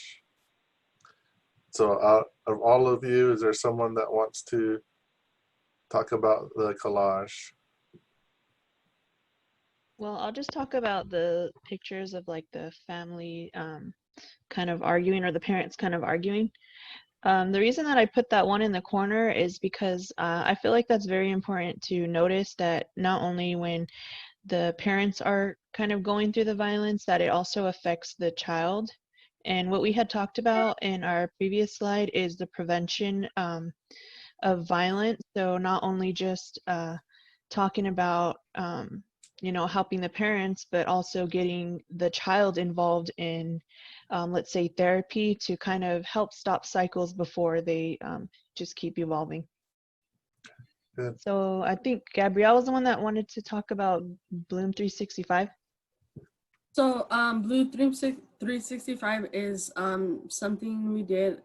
It was a like community change project we did for our bachelor's level macro practice class, and Stephanie and Sylvia were also in my group. And it's a curriculum, I believe it's based out of Phoenix, and like their purpose is to go ahead and provide education within the school systems. So like you get exposed to it earlier, and like it talks about the different kinds of violence between, intimate partner violence, family violence, and yeah.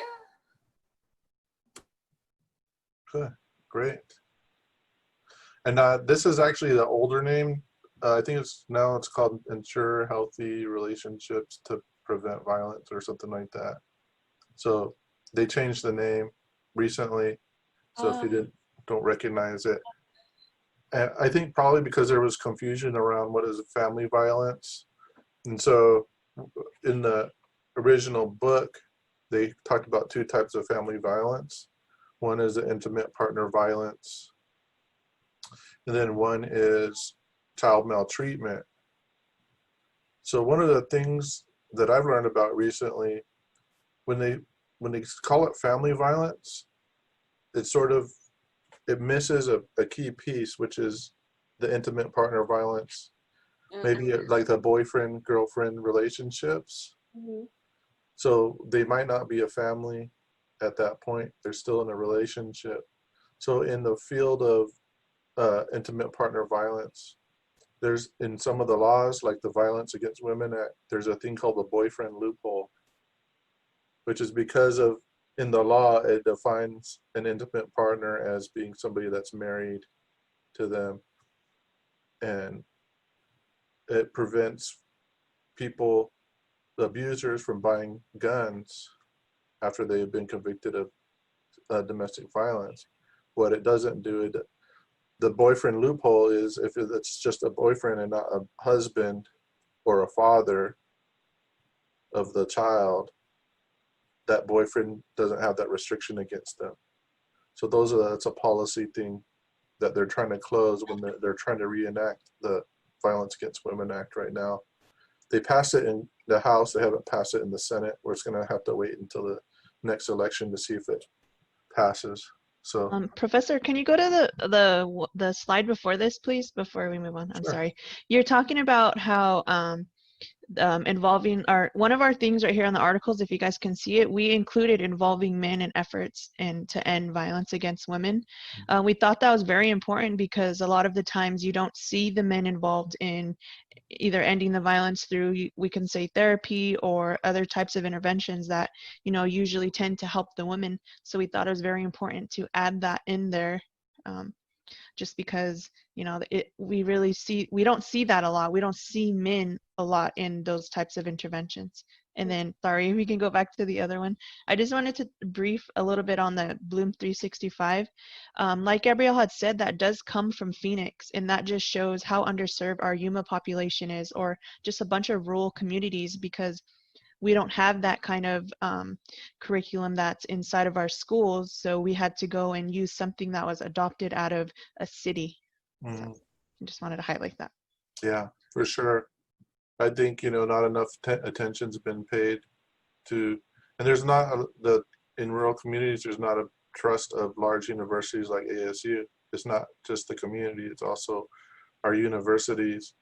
If they don't understand the community's not going to feel comfortable letting them in, because you don't want to be labeled and stigmatized. You know what I mean? That's the issue that we have with our tribal communities, you know, partnering. You have to put long-term investment into building those relationships. So all good points. It's a real important topic that crosses multiple lines with the issues that we have in our society and community. I think and also for go ahead. I'm sorry. It's okay. Also with the for the intimate partner as well, I think what gets missed sometimes too is the same-sex marriages or the same-sex relationships, because there's a lot of abuse within those relationships as well, and it doesn't get the attention, doesn't get addressed the same way as, you know, a heterosexual relationship would. Yeah, for sure. I mean, there's actually research on the rates of intimate partner violence with the LGBTQ populations, and it's higher for certain populations within that demographic. So, and one of the National Institutes of Justice and then the Office of Violence Against Women are two places. And I have some slides later on. I don't know if we'll get to it, but we'll talk about that a little bit later, or how we can find more information about it. So number 4, advance long and productive lives. So I'll go ahead and go to your collage. Who wants to share? So we couldn't really find a lot of pictures, but we put some about caregiving opportunities and service. And we also wanted to include the financial support to caregivers, like paid family and medical leave, and the Social Security Caregiver Credit Act. Good. So some of the policies, and I know I had a conversation with a classmate that this is, I think the original focus was on older adults, but also I think there was a policy paper or another concept paper about how this can impact youth and volunteerism and those types of things in society. So it's not just for focusing on older adults, there's also some relevance to what they say is across the lifespan. So some of these aren't always clear as to like the population. Sometimes there's a lot of crossover when we think about it. I would say like for these past 4, you could probably overlay health and mental health across all of them. Okay. Eradicate social isolation. Let's take a look. So good, we even have an infographic in here. So does somebody want to share? And this actually looks like it crosses over with harnessing technology. Anybody from group 5? Sure, I'll go ahead and start. So I added the infographic just to kind of show, you know, the kind of like some of the consequences for social isolation when dealing with when talking about the elderly population. Because we focus kind of like if you go back and see the policy part of it, we kind of focused on the that population for this erratic social isolation grand challenge. So and I think Maria had a good way of explaining it, the you know how we connected it. I don't know if she wants to explain it. Hello? Yes, we can hear you. Okay, so the focus of the Grand Challenge is to strengthen social connections that will help improve individuals emotionally and physically to ensure well-being through community collaboration. So the purpose of it was to like when the individuals go to like a clinic or whoever they go to visit, like for physicals or just a checkup, to kind of create like a link to connect them with community resources. So if they're suffering from isolation, they're linked with, I don't know, for elders, like a group or something to help the problem. Yeah, you can see the community collaboration part is the meso aspect, right? And it seems like it's even the main actual intervention is through community collaboration. Even more so now with, you know, COVID, it's like the use of technology is pretty big. So, and then in the picture you can see the elderly man and the woman kind of like using technology. And then Maria, the other Maria Robinson, she chose the other picture. I don't know if she wants to talk about it. That one is that elderly couple, and they're like, if you can't see the picture, that's a doctor, so they're getting healthcare like online. And there are communities that have like community centers where they have healthcare and stuff. But I think that a lot of times doctors don't think about connecting them to a resource. Like if they're struggling with isolation, we can't go to the community resource center right now. So just recommending like a social group that they can join. Yeah. Just get some social interaction and not even necessarily talk about problems or issues or any of that, but like online book clubs and, online movie nights and stuff like that. Great. Yeah, I mean, I think that's a good point with COVID. I remember seeing there was a young girl who she created this plastic wrap that went over the doorway so she could hug her grandma, but she was covered in that plastic, like the things that people are doing because they can't see their grandparents or they have to wave at them through the window. So yeah, it's really very relevant now. I mean, I don't think that we had any idea, right? But now we can really see how it's important to maintain connection. Is it okay if I make a Professor? Yeah. I'm not. You keep going off camera. I think somebody doesn't have their video on mute. Okay. I'm not part of the group, but I do have a concern because I know we've talked about it in the past where technology is amazing, for everyone, especially during these times.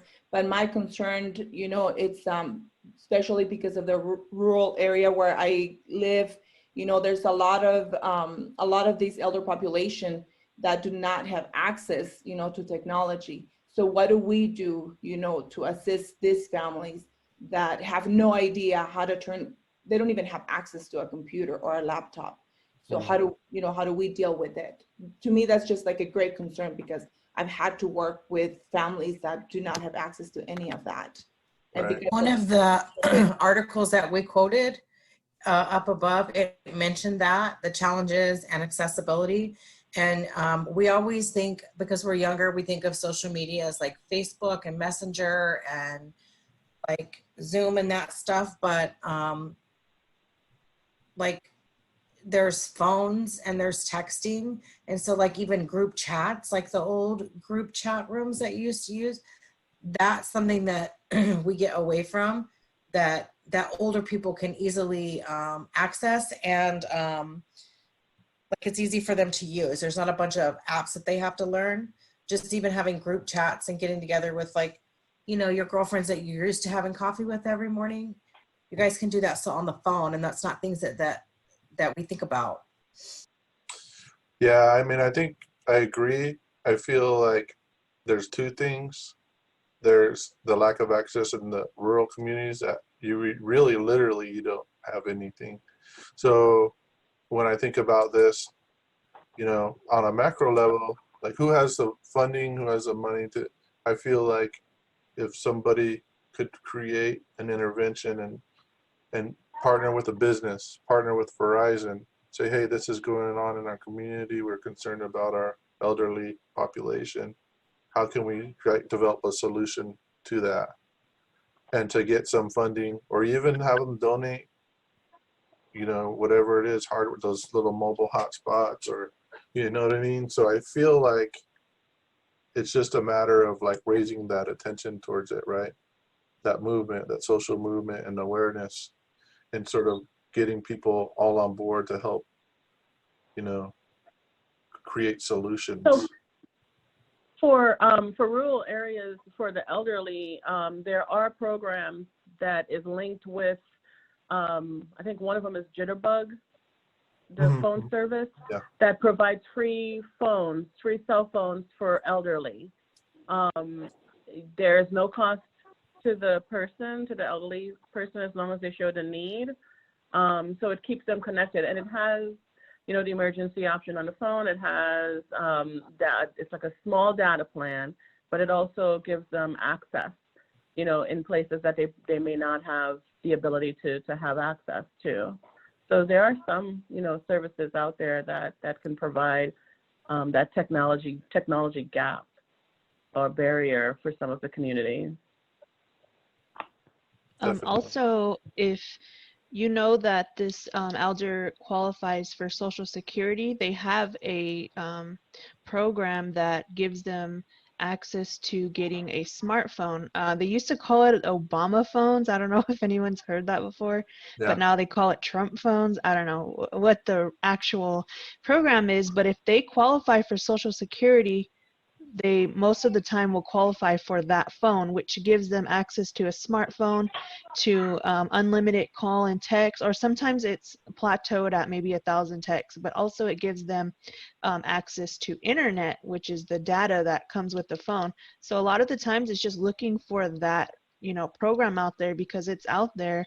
I know myself, I set it up for about 4 of my different aunts that are elders, and they had no access to phones, but I was able to call and talk with them through their social security and set them up with that.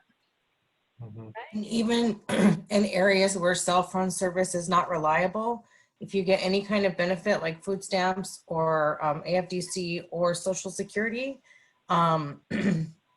you can get a landline for $10 a month. Great. Wow. That's all good. So sometimes the information just needs to get out there, right? The awareness of social workers, of how you can increase access with existing things. Sometimes it might not even need to be a new thing. It's just knowing what resources are out there.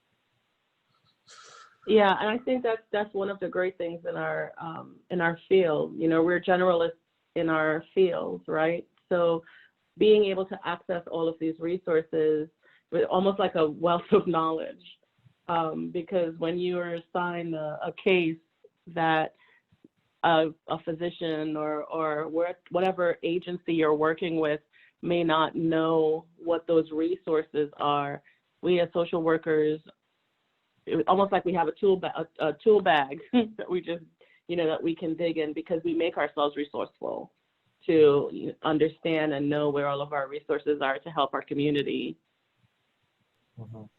Kathy, there's a social worker. I don't know if you have heard of her, Nina Hurtado, somewhere. She's resides in Phoenix area, and she had created this page, and it was, to provide resources and, just finding information how we can help each other, as social workers.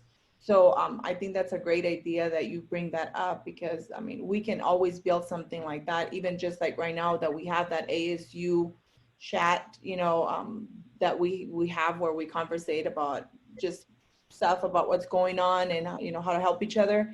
I think it's great for us to have something similar like that to help each other, like not just for now, but in the near future, if we're seeking for assistance, where can we get, especially if, I'm not from California, but I know a family that is from California area. So, where can I refer her to? Because she's about to move on that side. Yeah, that's amazing. Great, thank you.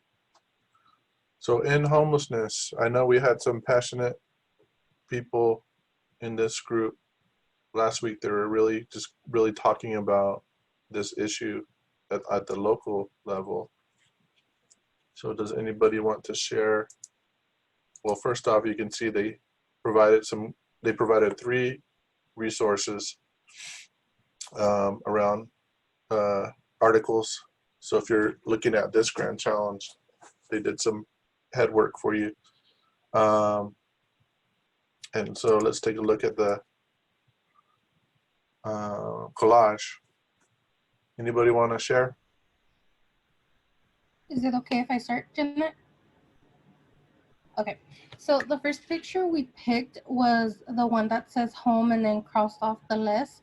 That kind of went into the conversation we had last week, where we were just talking about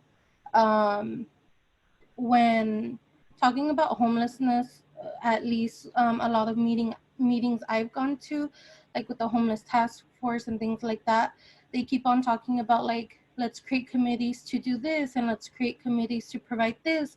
But we were saying how one of the most important things is first creating the homes and the beds so they can have to live, and then creating.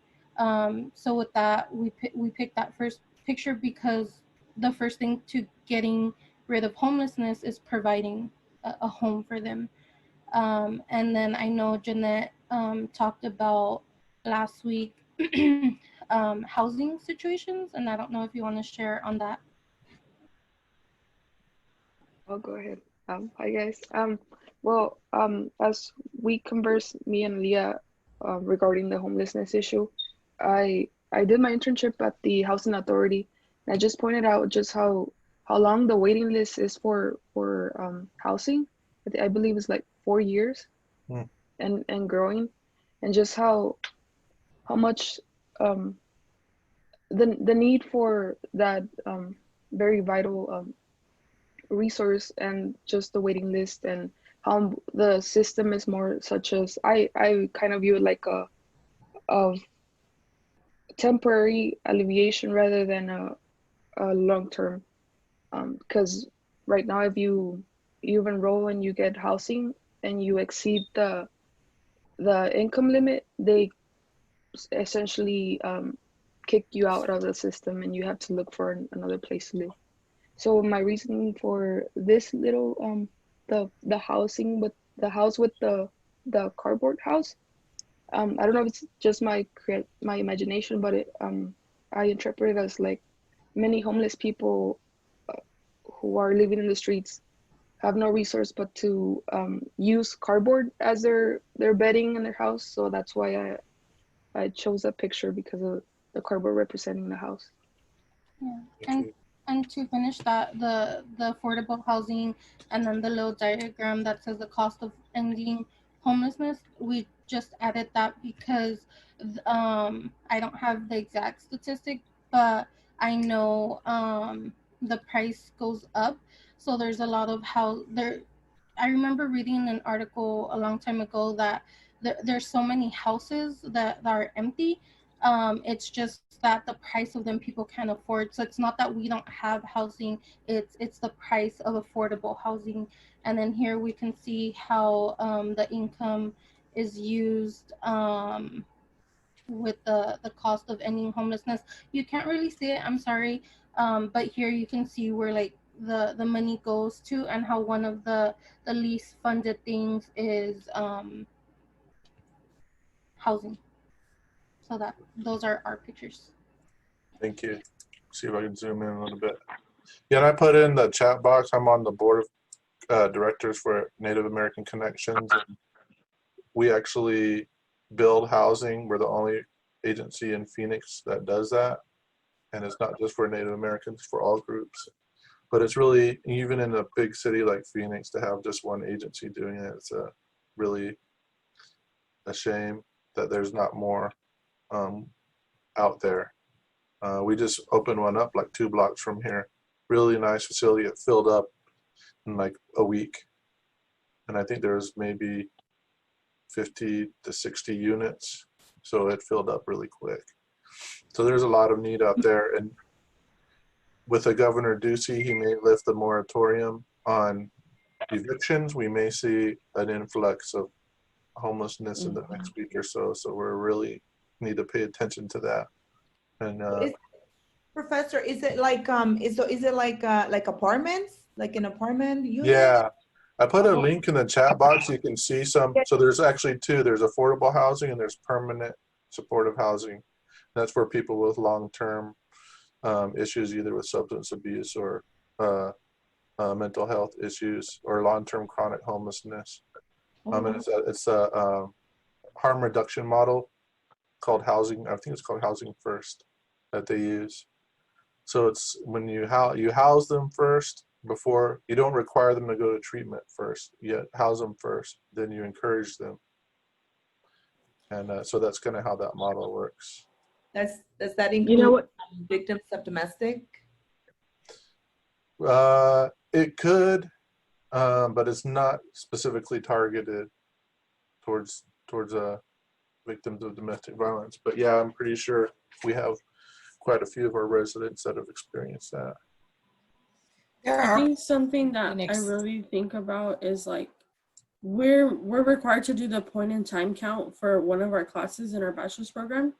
And it's like, I know a lot of people that I've seen, you know, during that count, like I still see them around town, you know, and like they're clearly still homeless, you know, or without a home. But like, what is the purpose of that? I know it's like to count, you know, the individuals who are without a home, but like what kind of services are they bringing? Like, what are they doing, you know?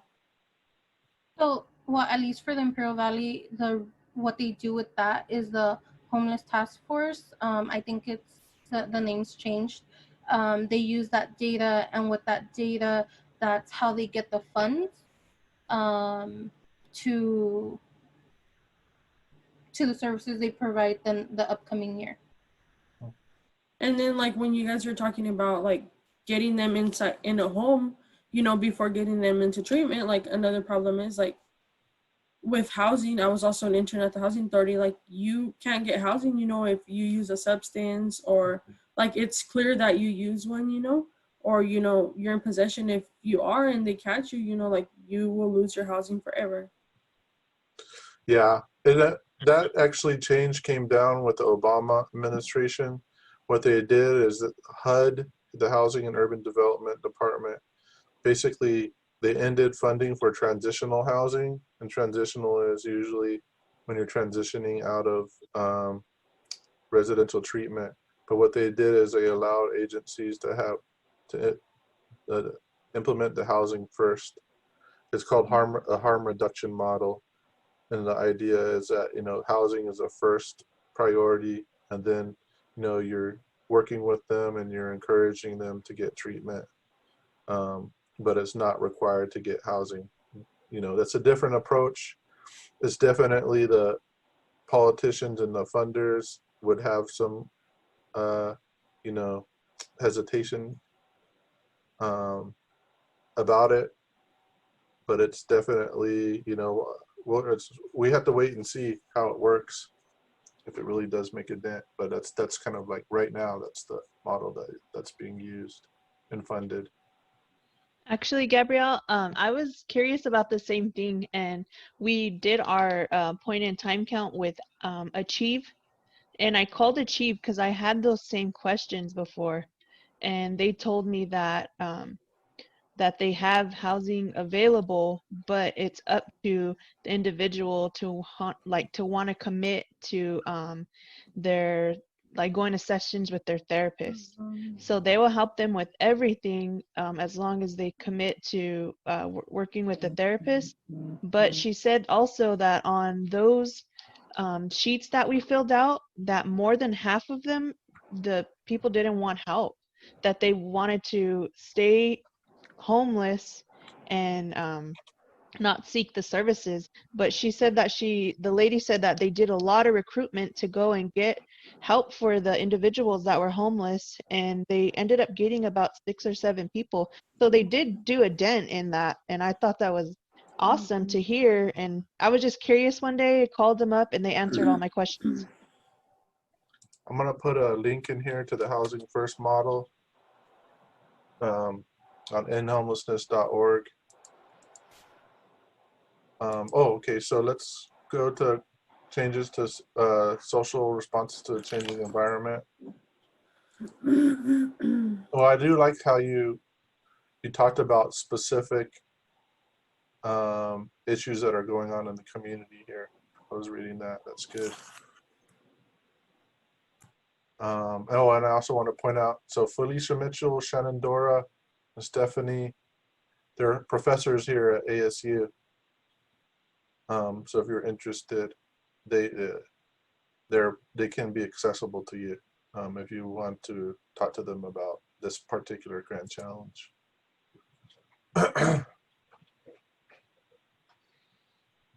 Anybody from the group?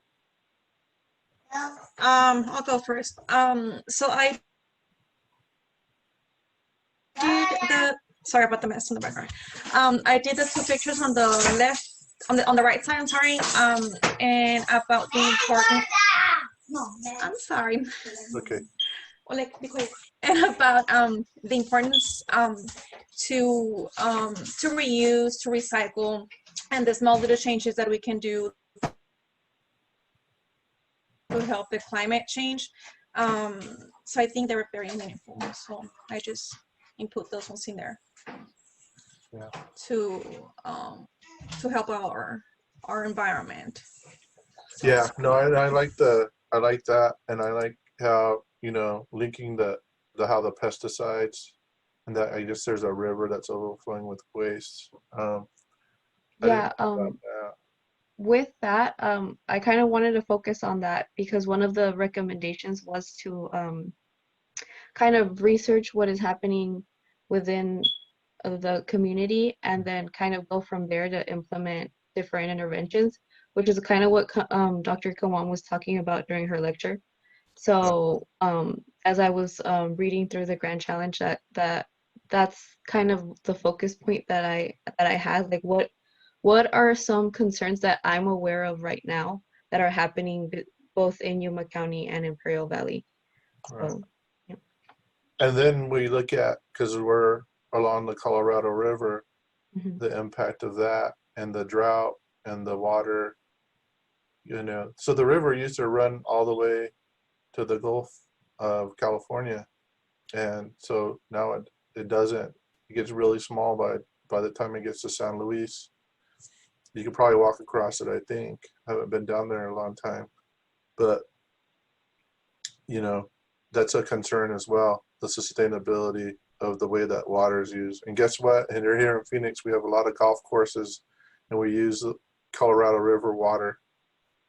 And I think, you know, society has to change, especially here in this area, because we rely so much on that river for irrigation, you know, and everything else. There's LA, Las Vegas, Phoenix, and then of course down there, Yuma, Imperial Valley, they all use the river to irrigate and just for other uses, municipal. So I want to talk about a little bit about the picture on the drought and the field and the water. And what it is focusing on global warming and changes on the environment and how there's the environmental is damaged due to oil spills and radioactive contaminations, and how we are losing the natural it says natural disasters help extinguish our natural areas, I believe, and how as a major environmental activities such as earthquakes or tsunamis or storms are eliminating our natural environment. And that's why we see on the picture like the prettiest, the middle, and then the drought. Right. Thank you for sharing. That's a dynamic picture for sure. So I went ahead and did this one for you all real quickly. Harnessing social technology for social good, technology for social good. I think one of the things that really kind of caught my eye was improving access, expanding internet connectivity. So because we're dealing with that now, right? As our students, you all have those ongoing daily concerns. We talked about that. Also, refining new interventions that use technology, mobile apps, gamification, big data, and social work practice, and then expanding data access through investment. So again, talking about investment in the communities. One of the policy recommendation was open the possibility of social work practice across state lines, and totally relevant to you guys because you're on both sides of the state border, but we're talking also the international border too, and we're talking about tribal communities as well. It's a very dynamic region that you all live in. And then I pasted some articles. Here's some pictures that I put up. I thought this was kind of neat, a genogram for iPad. So a social work tool. So I'm going to look into that to see what that is. This is just, I pulled this, I think, from the Grand Challenges website. And this is, looks like a healthcare worker using mobile technology. So this one right here, this is the My Plan app. This is actually, we have one of the lead developers, and this is a intimate partner violence screening tool. So if you're interested in intimate partner violence as a area of practice, I would suggest you look into this. It's called My Plan app. Just Google it, but we have it's called the Office of Gender-Based Violence, that they take the lead in researching this and presenting. So definitely suggest you look into that if that's your area. And this is pretty neat. I had never knew about this. This is Twitter social work tools. So I'm going to take a look at that. and see what they have to offer as well. So that one is harnessing technology for social good. And then we have smart incarceration. If you can keep it within 4 minutes, I know it's an important topic. So we'll go to the collage. Anybody want to share?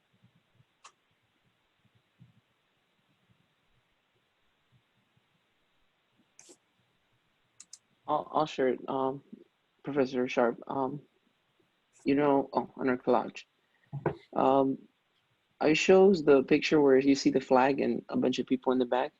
Only because it has a lot of people that are in jail and in prison on an unfair way.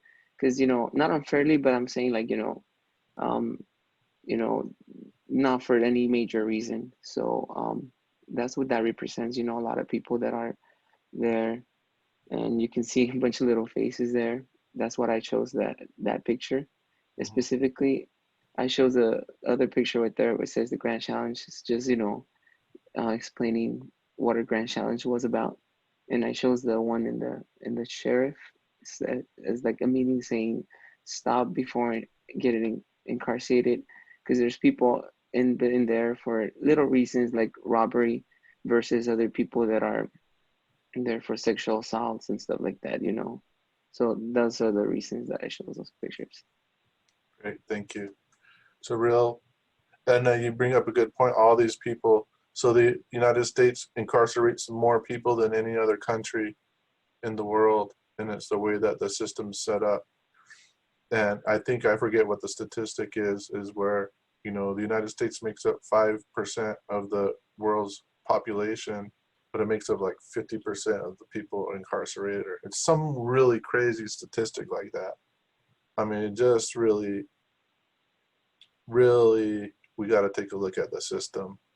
But one thing that the Trump administration has done, thanks to Kim Kardashian, going and talking to him, hey, whatever it takes, I guess.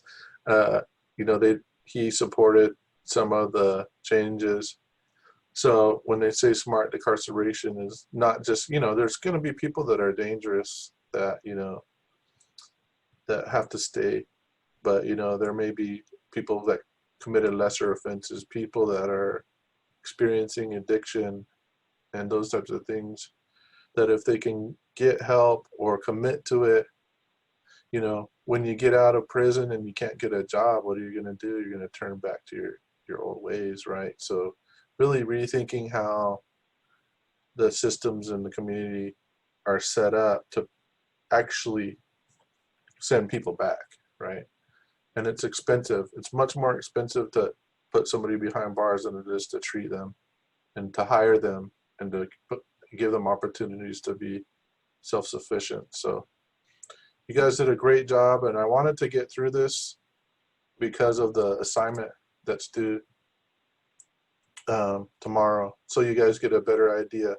You can look back at those slides for the rest of the semester. So we had a good discussion. What we'll do, I have, how do I exit? I have some other slides. What I'll do is I'll just record. I'll do recordings and just post them. Some of the other topics that we were going to talk about. Oh, that's the wrong one. But anyways, so we used up the whole time.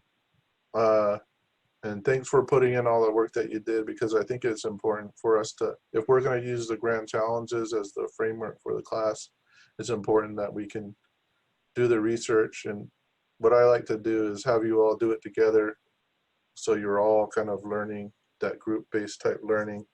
And you can access, like I said, that Google slideshow. You can use those references that your classmates and colleagues put in there to kind of get you thinking about it. So by all means, go back and take a look at it. And what I'll do is I'll post a copy of it on the Canvas, but it'll be available. That link will be available to you. So the other topics that we didn't get to, let's let's see.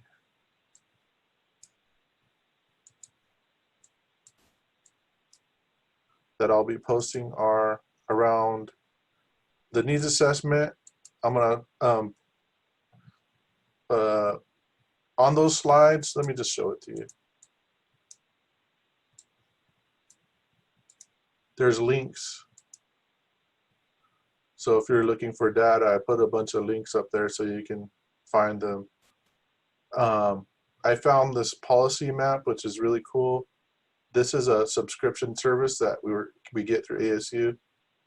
Take a look at it. I'm gonna demonstrate it on the video. And then here's some other, so what I did is I went from national level all the way down to state, tribal, county, municipal. So there's some links in here. If you're interested, I think you'll be able to use them throughout your program here. And then, so there are 2 videos. I'm gonna record one on the needs assessment data, then I'm gonna record one on the ethics and macro practice. And so you'll be able to view those outside of this live session because I do want to cover it.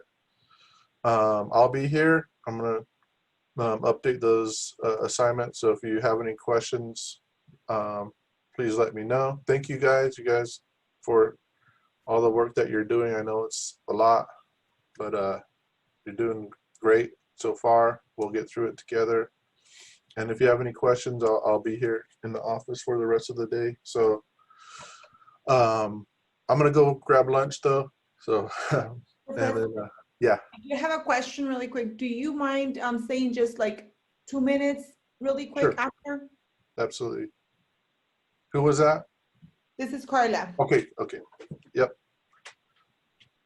So with that being said, I'll be available by email. And we'll see you all later. Take care. And again, if you have questions, just shoot them my way. And I'll wait online for you, Carla. Okay. Okay, thank you. Bye. Bye. Take care. Bye. Thanks, Chris. I'll reach out during the week. Okay. Thanks for joining, Kathy. Right. You're welcome. Thank you. Bye. Take care. Bye. Did we have to respond on the Flipgrid? For the grand challenges? Yeah. Yeah. Oh, okay.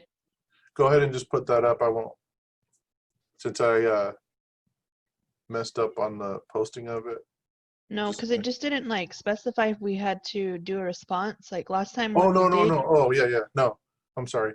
Oh, You okay. yeah. You don't have to. Oh, okay. You can. I'm not preventing you from doing that, but you probably have other things you have to do, right? Yeah. Okay. Thank you. Yeah. Professor, I was going to ask you if you could put us, like myself and Clara, you know, like when you sent us to a room, just because she's kind of gonna walk me through on how to see all the screens and everything, because every time I get out, I have difficulty, you know, seeing the screen that she was sharing, as well as the other screens that you have, you know, with the websites that you have provided us.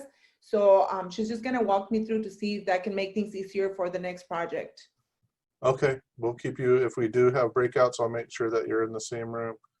Well, no, I meant like right now, would you be able to send me back to a room? Yeah. Oh, okay, great, thank you. Okay, I'm trying to figure out, okay. Thank So you want to be in a room with Clara? Yes. Okay. Let me see. We'll do 2 rooms.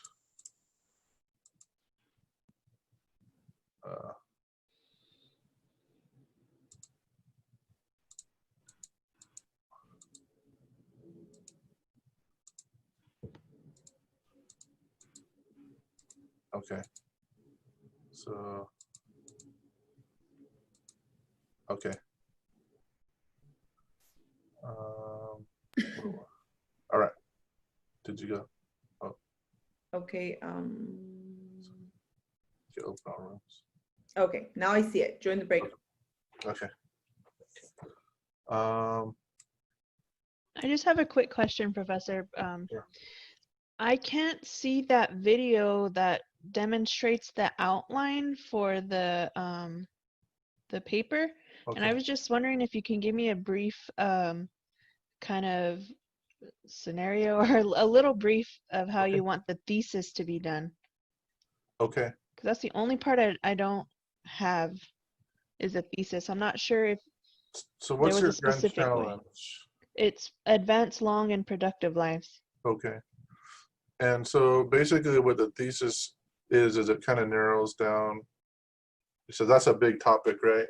So Yeah. if there's like an area of practice, if you're focusing on elderly, you would probably include that in your thesis. And then if it's a population of interest, that you want to focus on, you could put that in there as well. So Like just a location? it could be a location, it could be a specific like ethnic group, it could be, any type of sort of demographic that you're interested in. That one is kind of focused on elders, but there is a Yeah. component that also focuses on youth and youth engagement. Yeah, no, the one I'm doing is with the elderly population. Okay.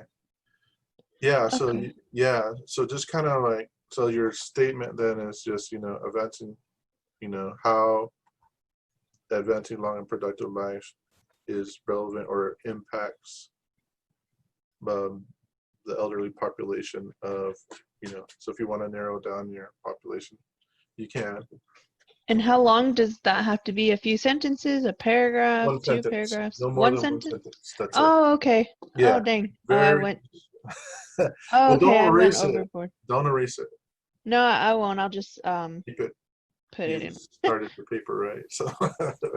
No, what I Sorry. did was, no, I wrote like a paragraph and I'm like, oh my God, I feel like this is too long. So Okay. what you did is a thesis statement, Yeah.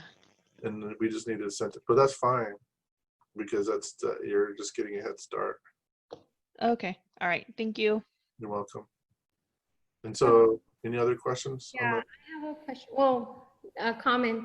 On my Flipgrid on the Grand Challenge, I forgot to mention what my Grand Challenge is. I mean, I spoke about mental health, and I think I emailed you already about it.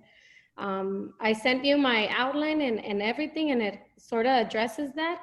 But on my Flipgrid, I forgot to mention that it's, to ensure the healthy development of. Okay. But I just wanted to let you know, just in case you see my Flipgrid and you're kind of confused, but you'll see my infographic and my outline that it Okay. says. No problem. We have witnesses. You told me.